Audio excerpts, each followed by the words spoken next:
welcome to lecture 7, and today we're gonna talk a bit more about classes. But before we start, I just wanted to tell you all that this course is gonna end this course is gonna end next week already, because this is the second last lecture we're gonna do. And after that, we're gonna start with a new system. There are gonna be 3 courses: beginner, intermediate, and advanced. All of them are gonna run at the same time, which means that, for example, if you finish beginner, you can next week you can start intermediate. And I thought maybe each course would have 5 lectures at 1 hour per lecture. So that's the thing I wanted to say. Another thing is we have a survey in the CPP announcement channel for mainly for the new people, but also for the old people who are gonna watch the other lectures. And the third thing I want to say is that we are doing some things with the project, because I asked some time ago what you would think about doing a community project, and you liked it, or a lot of you liked it. So there's a CPP project discussion channel in the Discord, where we talk about ideas and stuff, and it looks like we're gonna do a HTTP server, but nothing's set in stone yet, so be sure to check by. Anyways, let's just start. Okay, the first thing, last lecture we talked about pointers, and one thing I wanted to add to that is a special value for a pointer, which is null PTR. Okay, so I'm just here in both. Okay, so let's take any pointer, for example, an int pointer, PTR, and we can assign it to null PTR. Null PTR is a keyword, and it's not really a value. It means the pointer points to nothing. It's a null pointer. In all C code, you do something like null, but in C++, I think null PTR was introduced in 11. So from 11 and onwards, we use null PTR.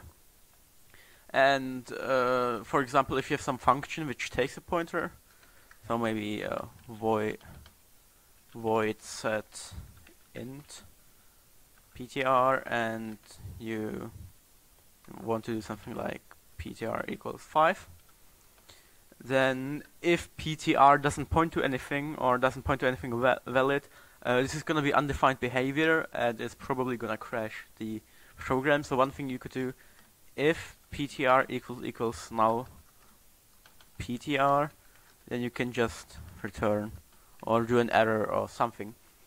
So it's null PTR. The next thing is just a quick mention: 2D arrays. If there are any questions, ask them in the Discord. That would be the best thing, but you can also ask them on YouTube, but it maybe will take a bit longer for me to see them. Let me open the YouTube link. Let's see. Okay, but the next thing I wanted to talk about, okay, so no questions so far on YouTube. The next thing I wanted to talk about, let me look at the notes. Yeah. Sorry, I'm just, oh, yeah, here it is. Okay, so 2D arrays. So far, we had just normal arrays and dynamic arrays, which we covered last lecture. But we haven't really done 2D arrays yet, so if you have a normal arrays work like int array 5, something like this. So this is an array, but you can have an array of arrays, which would look something like this. And now we have an array of size 5, which contains int arrays of size 2. Right, so those are 2D arrays. You can use them normally, so array like 0, 0 equals 1, for example. You can iterate over them, yada yada.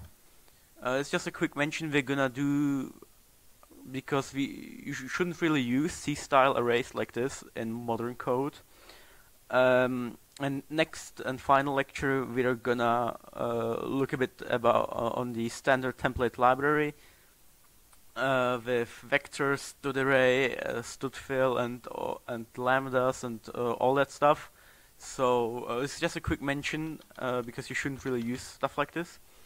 The other thing is you can have also dynamic 2D arrays, and the way that works, preferably you'd have just a 1D array and you treat it as a 2D array, but that's besides the point.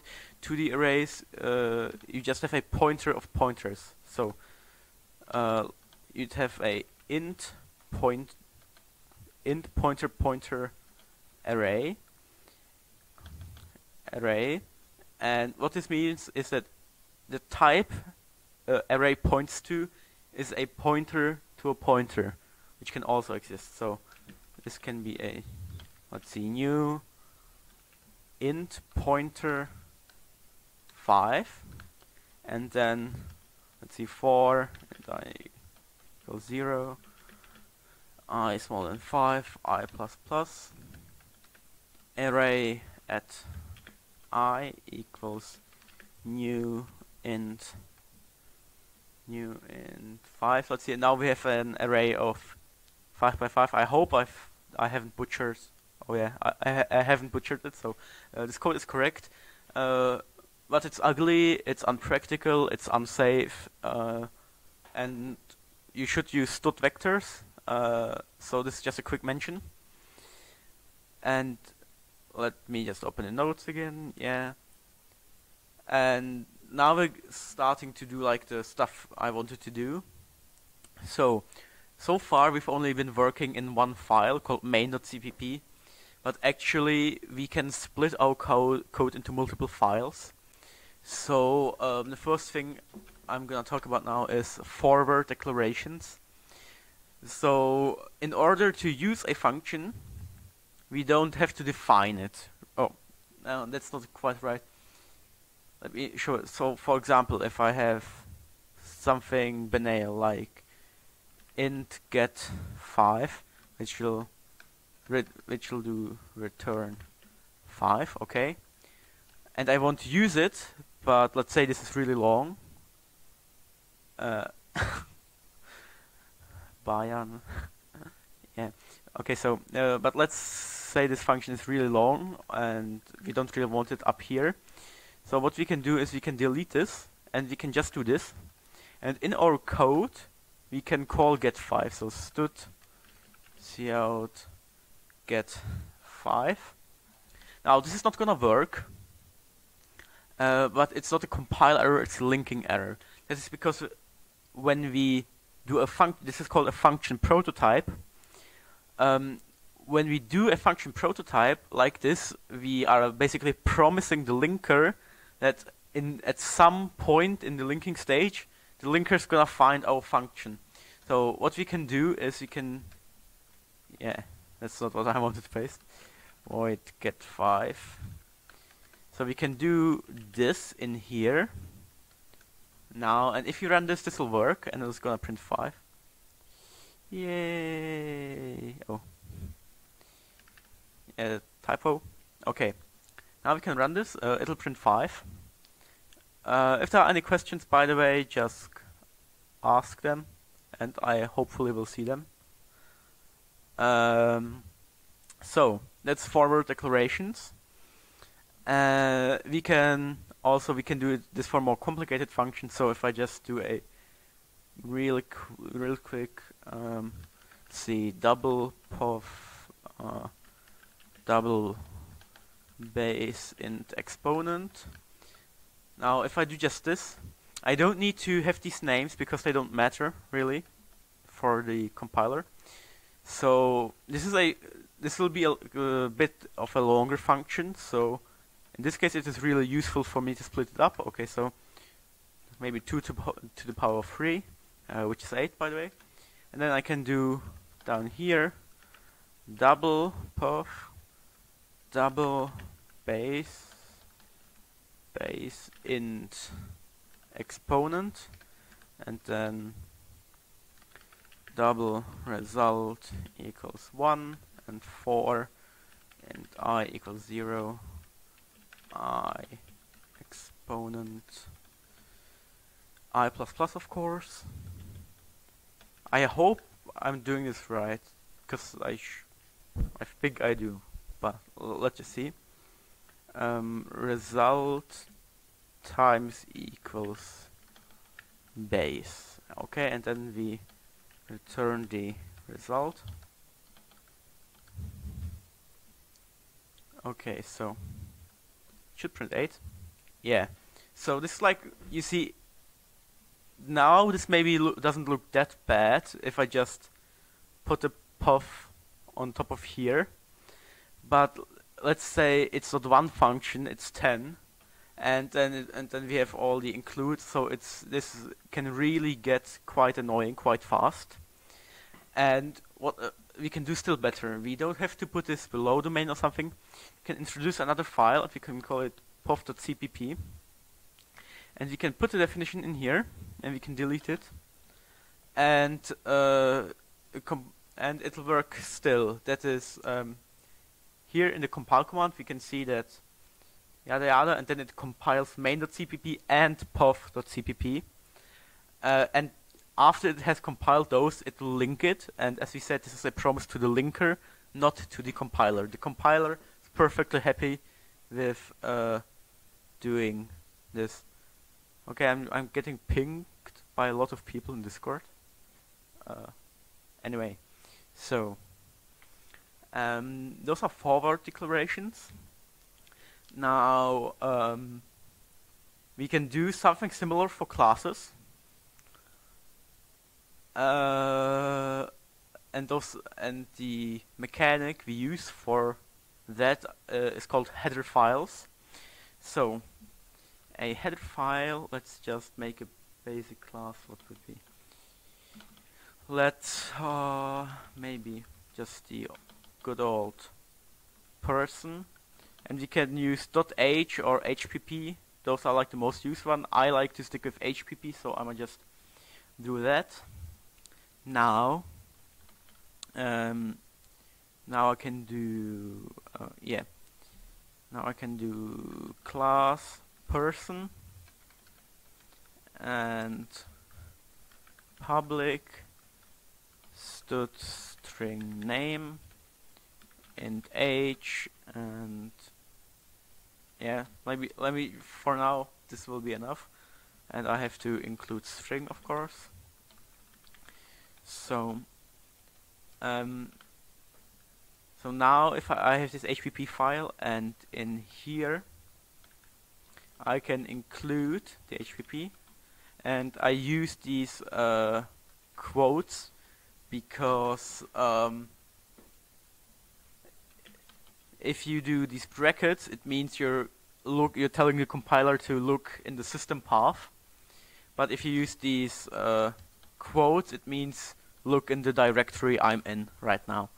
Okay, so I'm gonna include person.hpp, and in the main code, then we can do person p, something we can even construct it like Josh, and the age maybe now 12. So this works fine, but let's say this person we do print, so void print. Now if you have a big class, then you will have got a lot of methods and stuff like that. So this can get messy quite fast, same with the normal functions. So what you can do, and what you should do in most circumstances, or should is relative, but yeah, person.cpp. Then in here you can include a person.hpp, and then you can do person double colon. That means that I'm gonna just show it. So person double colon. It's kind of hard to see text. What do you mean by that? Okay, someone told me it's kind of hard to see text. Can you elaborate on that? Let's see. Stream settings.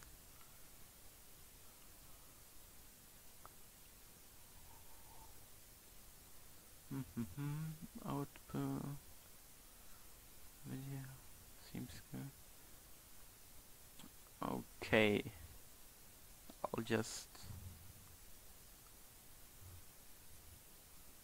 I think this should be enough. Hopefully. Yeah. Okay. Anyways. Think now, well, it's giant, but now you probably can see it better. Okay.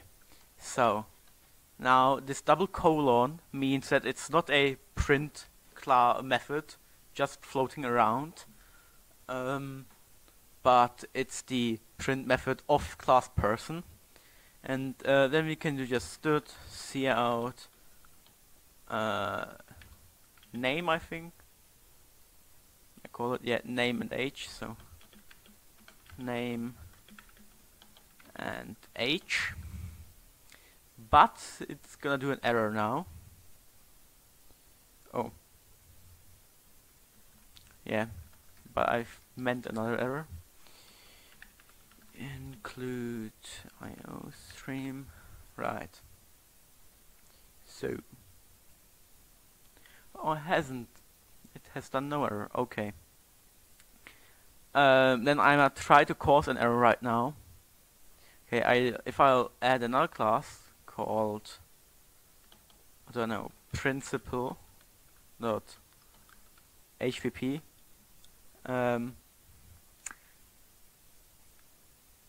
And I'll do a class prince, or I want to avoid talking about inherent, so I'll just do school.hpp, and I'll do class school, and that school has a person, and we have to include person, of course, so include person.hpp, and that school has a principal, for example, principal, and a int student amount, so that's the number of students there is. Now in here in main we include school.hpp, and I'm gonna delete this pof method because I don't use it. Now let's see, school h p, and I don't know how many pupils of my school have, for example. I think, I don't know, if it's 800 that seems a bit too much. I'm just do 7. No way. My old school had that. My old school had like 760 students. Okay. Anyways. So if I run this now, it hopefully will get me an error, because yes. So the problem in here is that let's see, what does the compiler say? A redefinition of person. And why might that be? Okay, so in C++ there's something called a translation unit. A translation unit is because an include like this basically copy pastes all the things which are in that file into our file. So the file after all the stuff has been copy pasted, we call it a translation unit. And when we do this multiple copy paste, so we include person, and person defines class person, and we include school, but school also includes person, so school.hpp also defines the class person. How do we avoid that? We use something called header guards, and I might just show you how it works. We do a preprocessor directive. So basically we do an hashtag if not defined, and then we have some creative name. So for example, so you should do like project header HPP, something like this. So in this case, a project, I'm just going to ignore it and do just person HPP. So this means if not defined person HPP, then we'll define it person HPP, and we need an end if. So what this does is that if somewhere before this file is included in here, for example, if this has been included in some file like upwards the list of here, then it'll check if this token has been defined. Then it'll do nothing. But if it hasn't defined, if not defined, then it'll define it, and then all these like string will get included. The person class will get defined, and then end if just we need an end if for the if, right? So when I do this now, there should be no problem. Oh, let me see. Clear school. Let's see. Oh yeah, so yeah, but the problem isn't with this. So let's just do a default construct it like this. Okay. So if I run it like this, there's no problem now.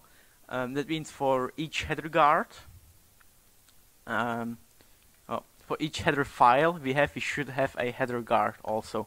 The same thing for school, and I like to do header guards before I do includes, but it doesn't really matter that much. It may affect compile time a bit, but for such small things, not really anyway. So if not define school HPP, define school HPP, and then of course an hashtag endif. So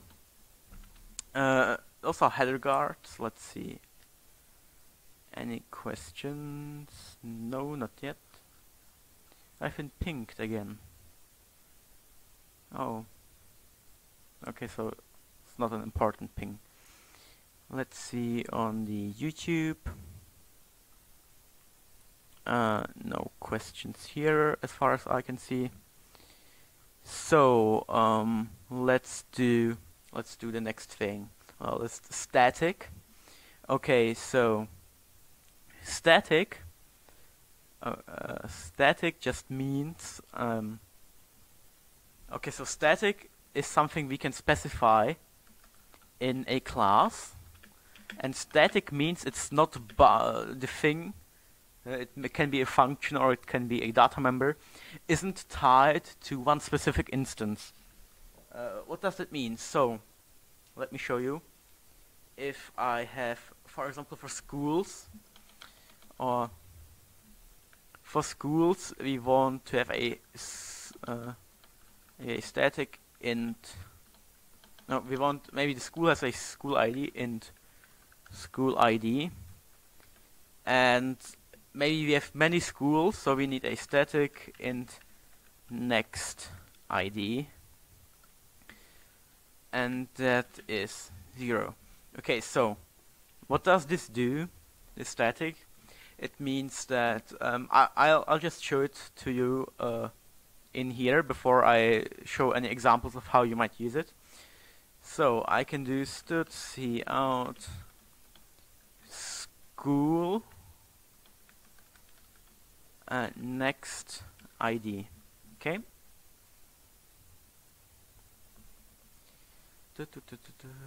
Oh yeah.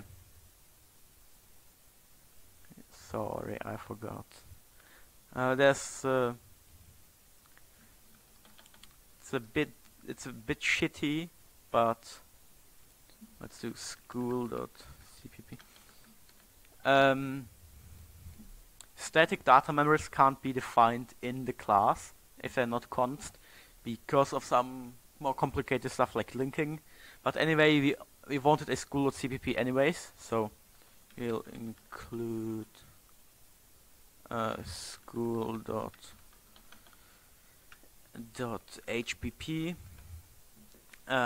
Excuse me for a moment, I'll just disable notifications for Discord. Let's see. New server. Okay, there it is. Okay. So, include the school, and then we do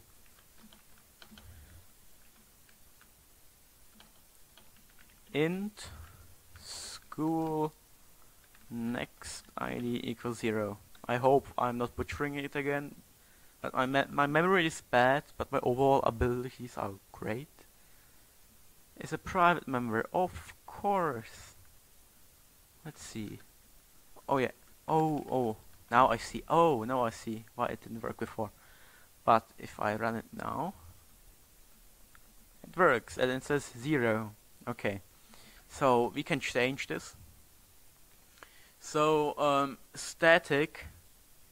As you see here, there is no instance of that class. It's just school.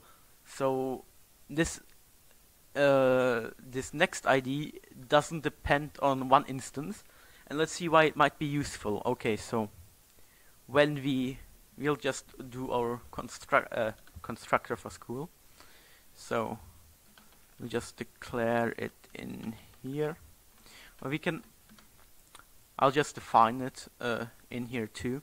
So when we have a school and we want to have a school ID, maybe like school IDs should be unique, right? So what we should do is do school ID equals next ID, and then we can do next ID plus plus. Okay, so this is not thread safe, but it works. And what this does is that each time we create a school, the school gets its ID, and it'll increment the static next ID. And because it is static, that will apply for all school objects. So what that means is if we do, I'll just delete this person P for now. If you'll do school, if you do school A B C, okay. If we do this and then do std cout a dot id, I hope it works again, but it should, but it's weird because I haven't tested this particular thing out, but it should do 0, 1, 2, 3. No member ID. Oh, it's school ID. You see my memory again added. School ID. Now let's just hope, pray it works. And Replit is fucking with me again, so let's see. I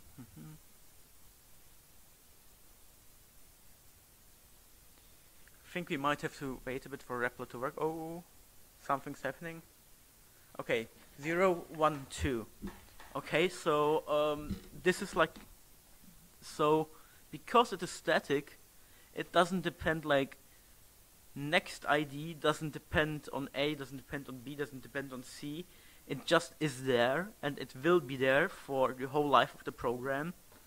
And we can use it for something like this. Okay, so I'll bring up the notes again and look at questions if there are any, which there aren't. Are there? I think my TAs will just ping me on Discord. Oh, I have disabled notifications. I'll ask my TAs to just write everything in C. Oh, that's this question maybe.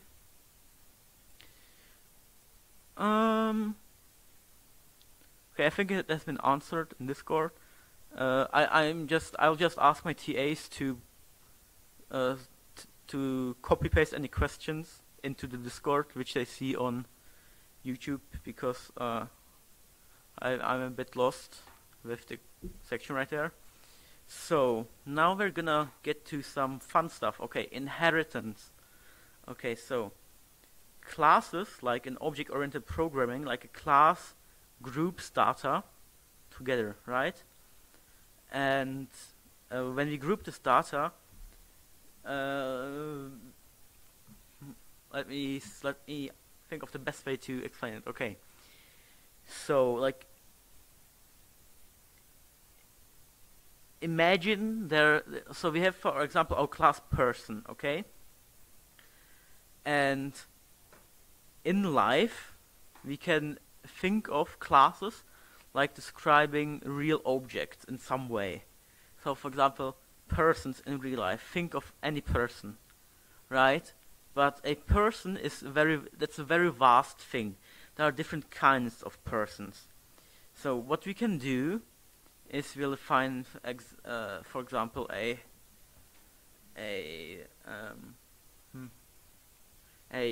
principle, and then we have a Replit is not on my side today. Okay, let's just see.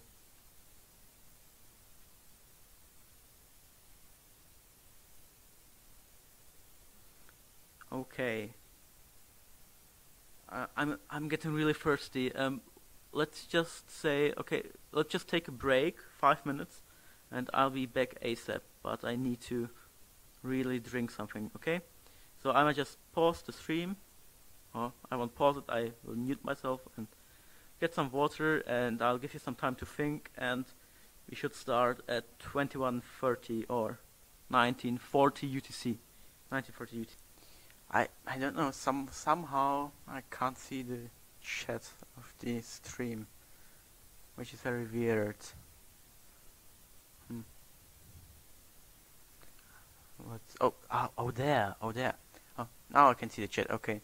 I'll just look at CPP questions if there's something. Okay, so the TAs are answering stuff, which is nice.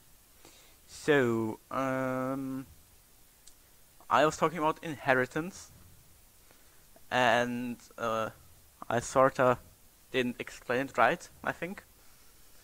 So, inheritance, we can use object-oriented programming, like classes, object-oriented programming, right?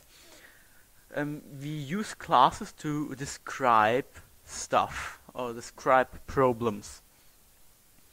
And most often, like, a description can't get detailed enough, mostly. So let's think, for example, of I wanted to say the US president, but that's maybe not the best example. Let's just take him. Okay, so what can you say about the US president?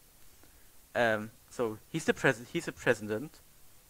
Let's just start with the very basic. He's a human. He's a politician. He's a president. He's the president of the United States. He's many more things. Especially he is many more things. But what I wanted to say with that is that we can have classes of stuff. So, for example, if I have the principle right here, I'll include person.hpp. So and we'll have a class principle. So, but this principle is a person too. So how do we go about that? Like, how do we like tell the program that we want principal to be a person, not some kind of robot, okay? We use inheritance, and the syntax for that is public person, okay? And let's do a header guard too. So if def principal HPP,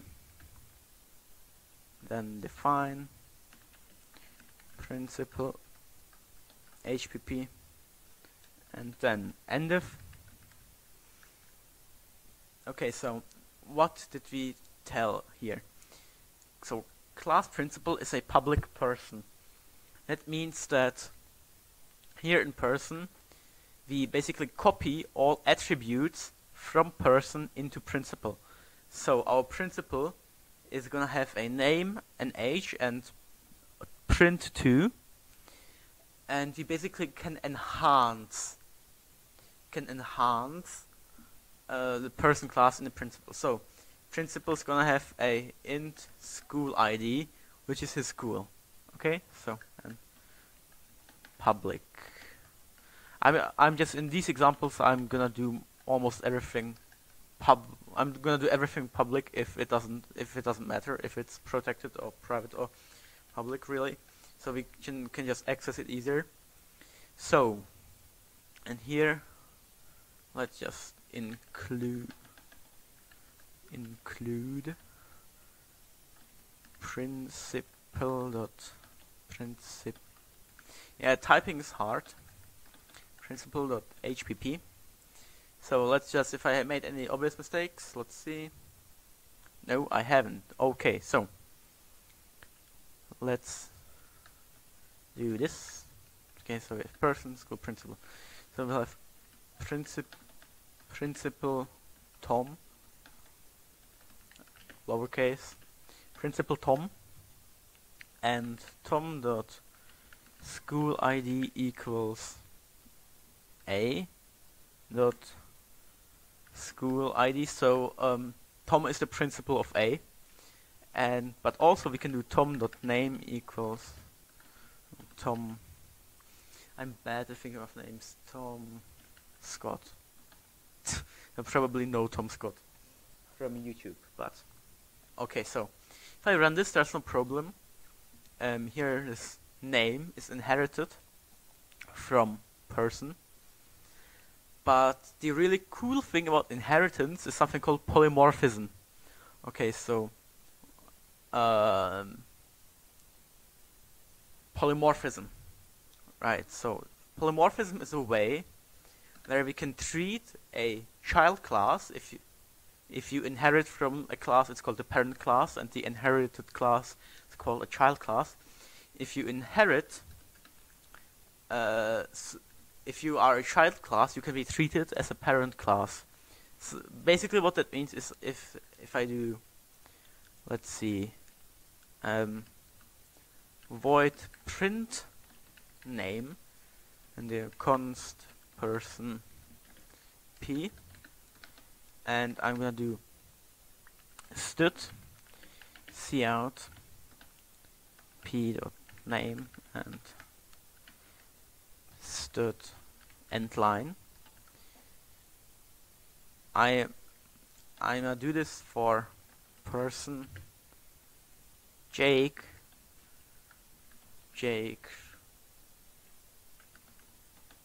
I really don't know surnames that well. Jake. I mean, he's just Jake, okay?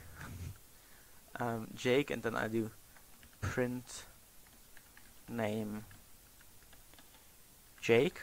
Okay, so it's gonna print Jake, hopefully. Pretty sure. Let's just wait for it. Okay, there it is. So, Jake. I can also do principal, let's do Tom again. And can just default construct them, I think. Tom Scott. Yeah. So now print name Jake, print name Tom. So Let's just see if it works. Okay, so Jake and Tom's code. So this is really cool, right? You can take a person, but you can like also take a principal, and you could take anything derived from person in theory, right? So that's pretty useful. Another thing which ties into this, which is pretty useful, is that is the next thing. Let me just check my notes real quick to see if I'm on topic from what I should do. So, yeah, pretty much. So the next thing is virtual. So when you have functions, so you can overload functions in derived classes. What it means is that I'll just show you. Wait a second, I have to find something virtual.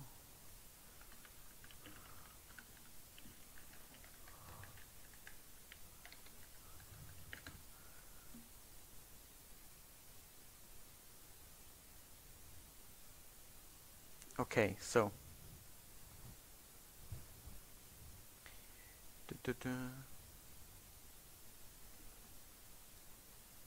yes.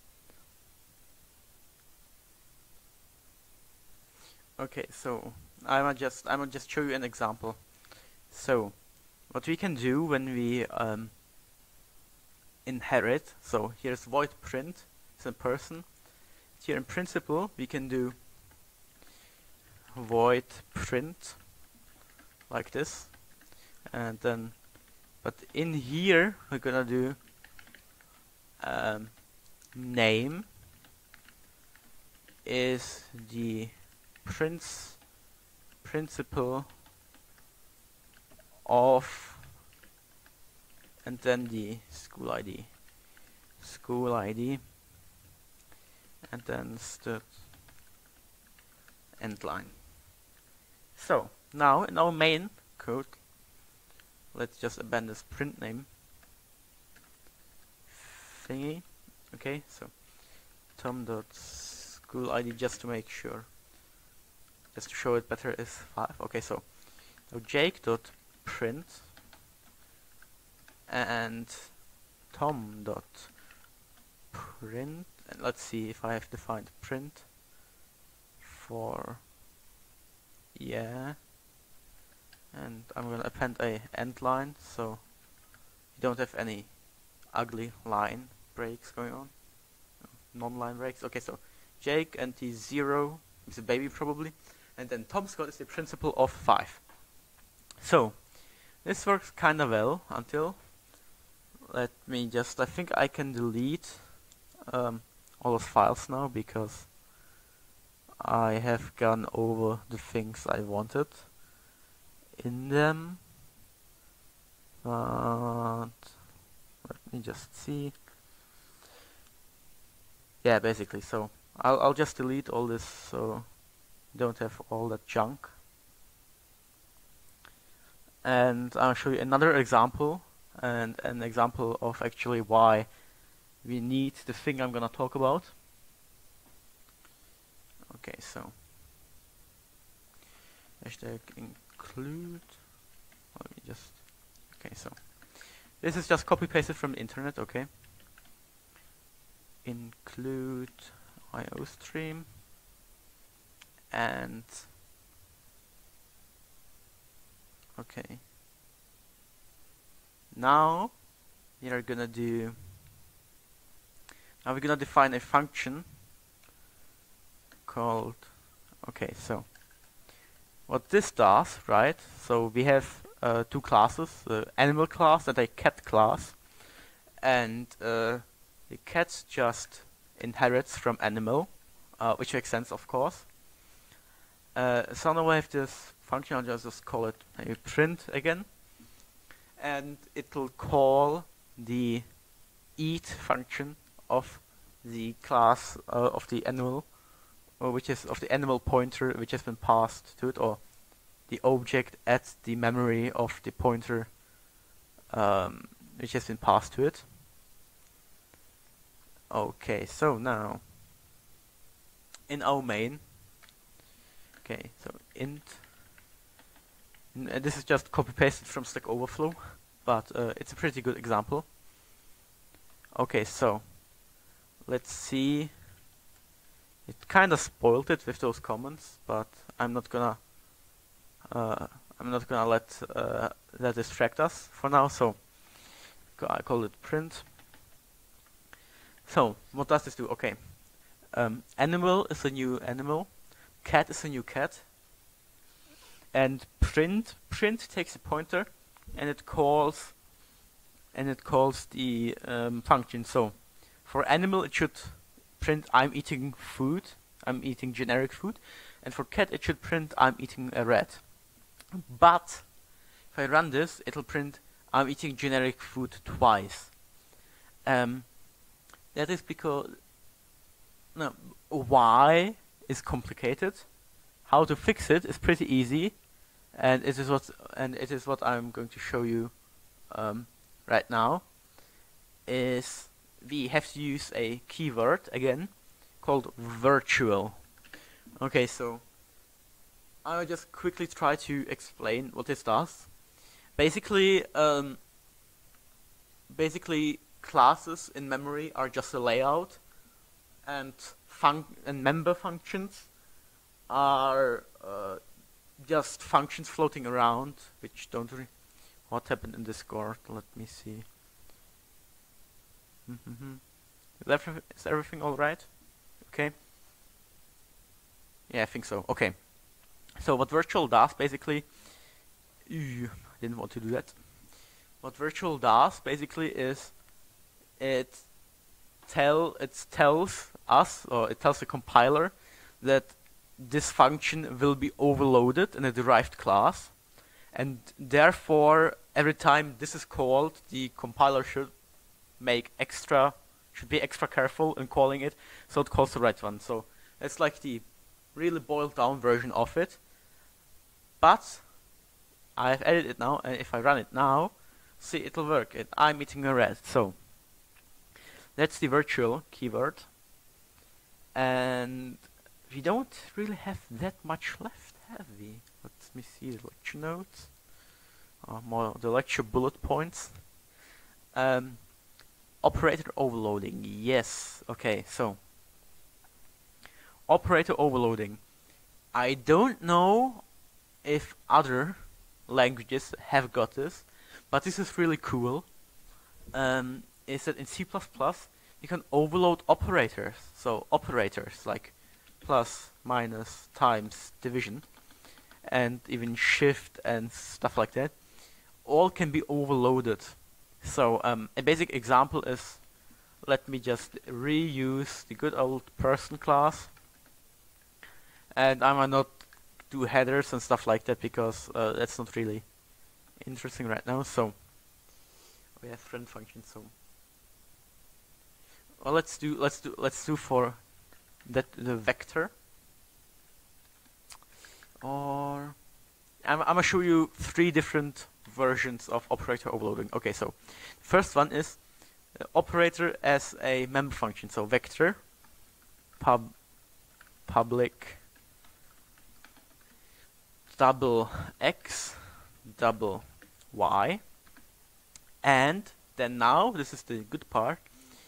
It's gonna return a reference to vector. Why that is, I'll show you later. So vector operator plus const vector other, and now I'll do. Oh no, shouldn't do. But we should do this. Okay, so return vector x, so x plus other. Like, we know how we add vectors, right? Like in math we just add the x's and the y's together. So y plus other, not y. So now int mains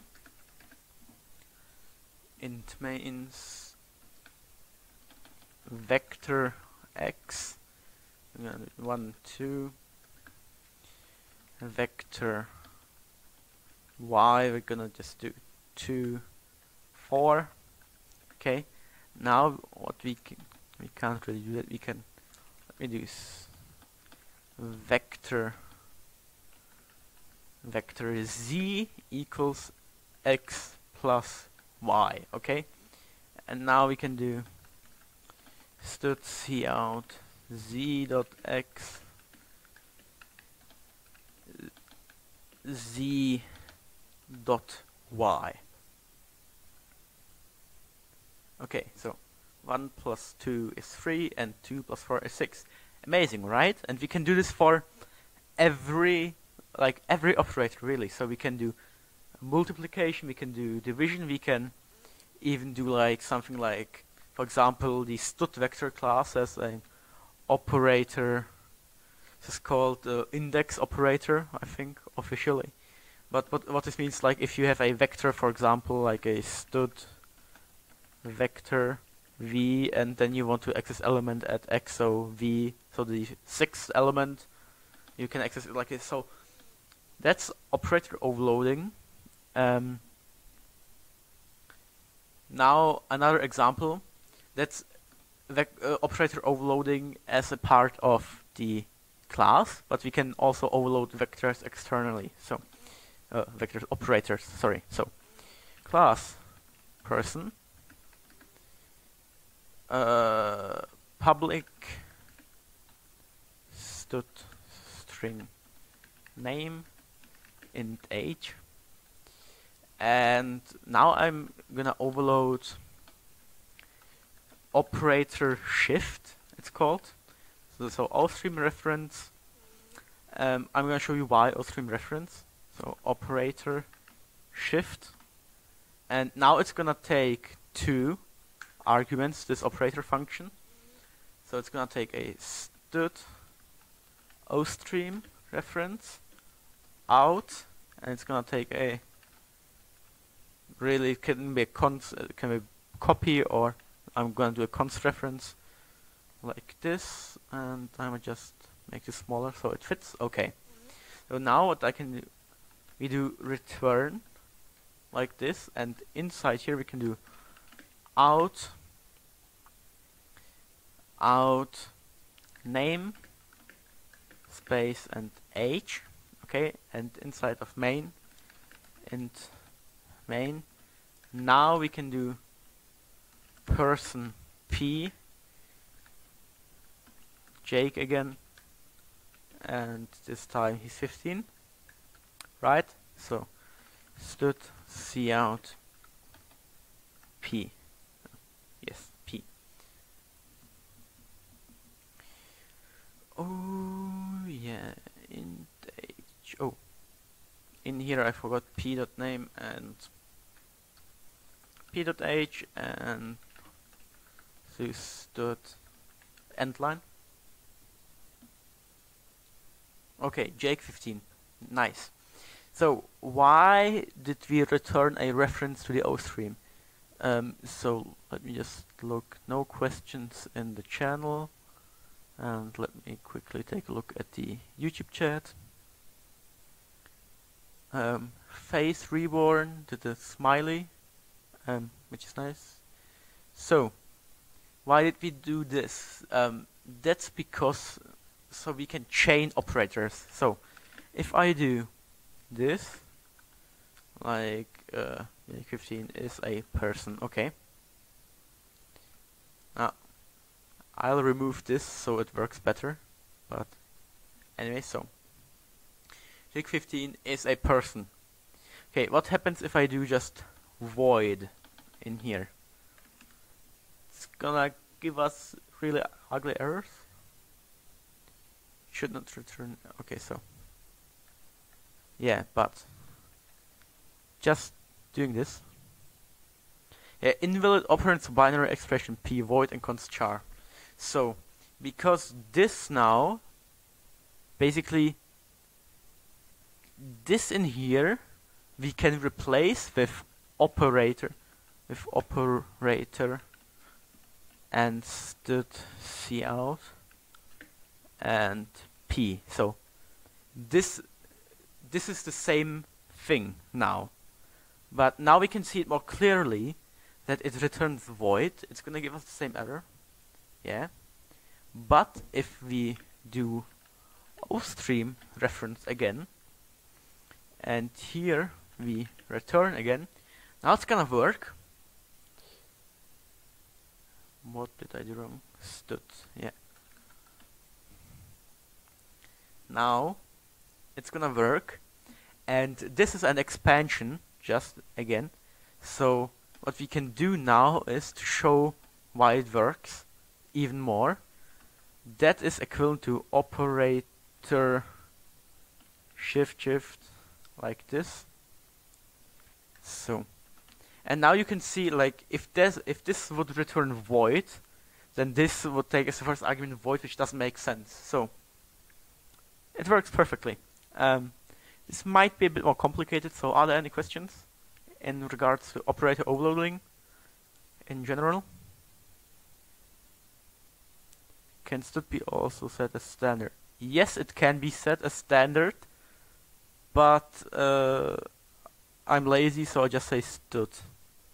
And originally I didn't like that people said std, but it's just faster. And generally in programming we abbreviate a lot. Okay, so that is operator overloading, but what do we do? So let's say that we have a agent instead of a person, and I'll just replace everything. Agent, and yeah. So, and agents, like information like agent name, should be private, right? So if I do this, it'll complain that in here, yeah, name is private member of agent, age is private member of agent. How can we like go around that? It's pretty easy. We can do a friend declaration, so-called. So in here we do friend std ostream operator, and then in here std ostream reference and const agent reference. So this friend declaration, this in here takes the function signature, which is the same as the prototype. And what this friend means, we say that there is a function which looks like this, which can access our private parts. Said private parts. Yeah. So when I run this now, it'll work. Hopefully. Let's see. Oh yeah. Because.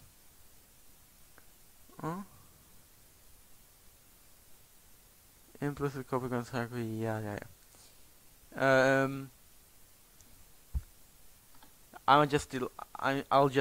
We'll just default construct it, and when you put this data elements in private and the constructor generated by the compiler, it gets a little bit fizzy. But let's see, Replit doesn't like this. Okay, so it did nothing, but the important thing for us for now is that it didn't complain, and we can access the private members of agent if we have a friend declaration, right? It makes sense, like a friend can know your private things. So will upcoming lectures be on copy move semantics as well? Yes, and I'm gonna talk about move semantics briefly because we have time today, but I wanna do that as part of the intermediate course more. But yes, if you missed the beginning, this is the last of 2 lectures of the ongoing course, and in 2 weeks, exactly in 2 weeks, there's gonna be I don't know if exactly, but somewhere in 2 weeks, we're gonna have a new system of courses, which will be beginner, intermediate, and advanced, and it's gonna run at the same time. Basically, like not the same time exactly, but like in the same time frame. So each of the lectures are gonna be in the same week. So it basically will work like if you finish beginner, the next week you can start a new round of intermediate and so on. So yeah, and we're gonna talk about like more advanced stuff more in there. So this is really just the beginner's course, but yeah, I got a bit distracted. Okay, so operator overloading, and yeah, now we're gonna talk briefly about move semantics. I have to drink something because my voice is getting bad.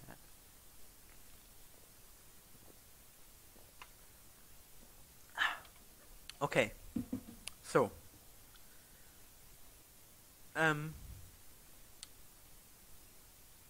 really briefly, what move and copy semantics. So, what are move semantics? So let's say we have a class. Just include IOStream as usual. So we have a class, and let's say it's gonna be an array. Don't think array is a keyword. Pretty sure it's not. Just replet. Yeah. But I don't like replet, so we'll just do a vector like this. So, and then I'll just keep it public again. And let's say it's just for ints right now. So data. So we have this vector, and it's a wrapper class for a dynamic array of ours. Okay, and the thing. I'm not really going into detail into that because I didn't really have it prepared. I'm just gonna mention it now, and we're gonna talk about it more later. Because yeah, so I'm just gonna mention the idea of how it works. So basically, if you have something like this, and you have a copy constructor, so vector const vector reference v, then normally, like, let's just say we have other functions which deal with the data, you have to somehow copy the data. So you'd have something like int pointer new data equals new, or no, sorry. So we have the other vector. So for let's just say that's the same size. Let's just say that, okay? So for int I equals 0, I less than size. Size is defined for our sakes. So you'd have something like this, and then data I equals v dot data I.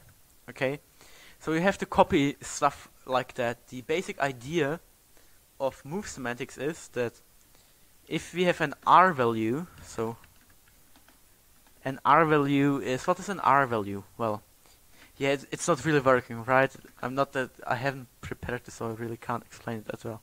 But the basic idea in here is that